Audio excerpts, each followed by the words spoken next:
a father and his son. And the little ego or whatever it is, or that hurt, that Oh, man. started to cry, and so on. But you all were good kids, there was no severe at that.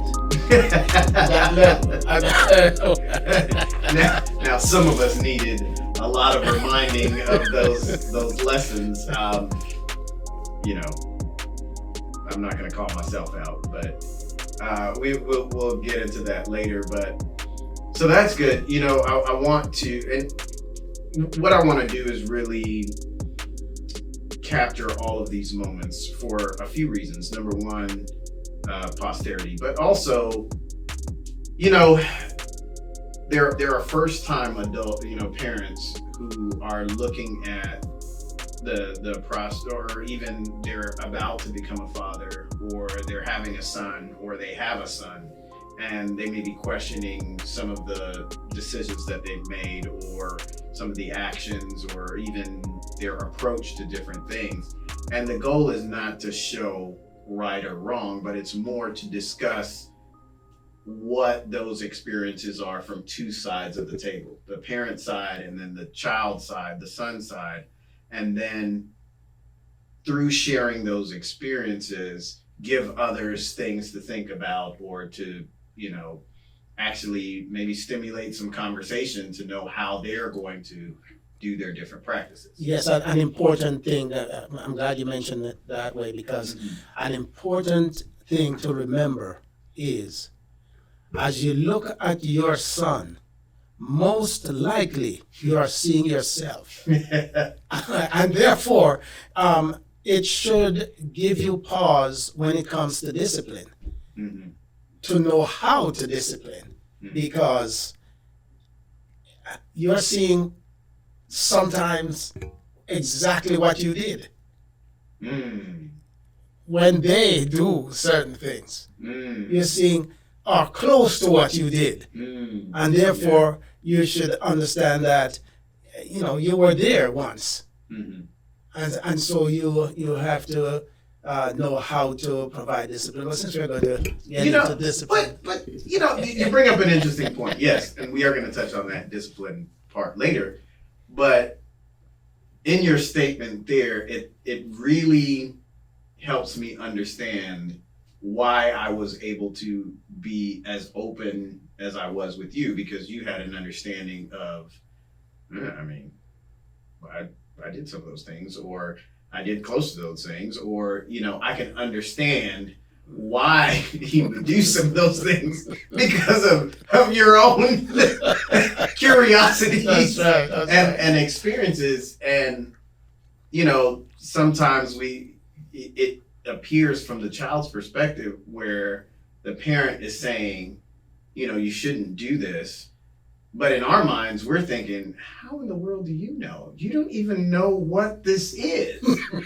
But we're not mature enough at that age, or we can't comprehend the fact that there's nothing new under the sun, first of all. Yeah. But secondly, before you were a parent, you were a child. That's right. That's right. So you faced some of the same things. The circumstances may have been different, but the same challenges. Yes, because going back, and I'm sure when you get into this, you're going to be able to discuss some of this type of thing. But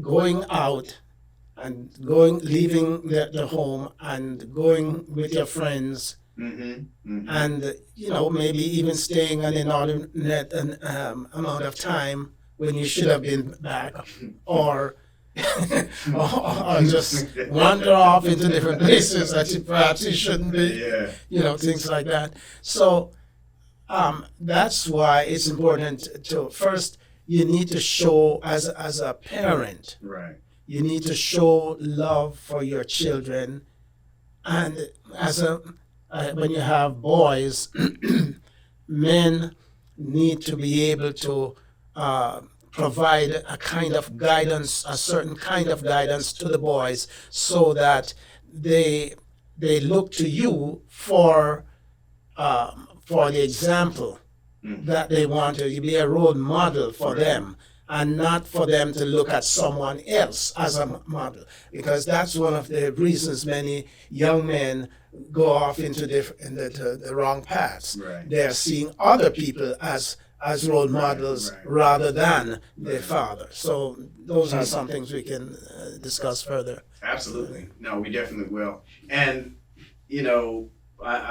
I love this conversation, and, we're going to continue this, of course, but we're going to wrap up this episode for this. But, so we covered, kind of before you had kids, the kind of touched on some of the marital life there, and then post having a son and post having kids, and then having a son and some of the experiences surrounding, light discipline, or the approach to discipline at that young of an age. And, what we're going to cover in the next session is kind of picking up from there and diving into some of those actual experiences as we move more into the toddler and child age, and even up to the preteen before we get into some of the other areas, and getting both your experience as a teen and growing up as well, and then comparing your childhood with mine, and then from the parent side, your parenting, and then what my experience was with being a child and being raised the way that you raised me, and mom, of course, but specifically from a father perspective. And maybe even the reaction of the community, friends of the parents, and because they have children too. That's right. And so whatever that comparison and so on, contrasting and all of that. Absolutely. So we want to thank everyone for joining this episode here. This is like I said, this is the first episode kind of digging into a father and his son, this new series, and it's really geared to just having dialogue or conversation about what it was and what it meant to be a father to a son, and what it meant to be a son to a father, and the two sides of that coin. So I'm excited to continue and to kick this episode off. I look forward to many more. Dad, again, thanks for always coming on and for being a part of this series as we continue to develop it. My pleasure. Love you so much. Yes, love you too, Dad. All right, until next time, we'll see you. Take care.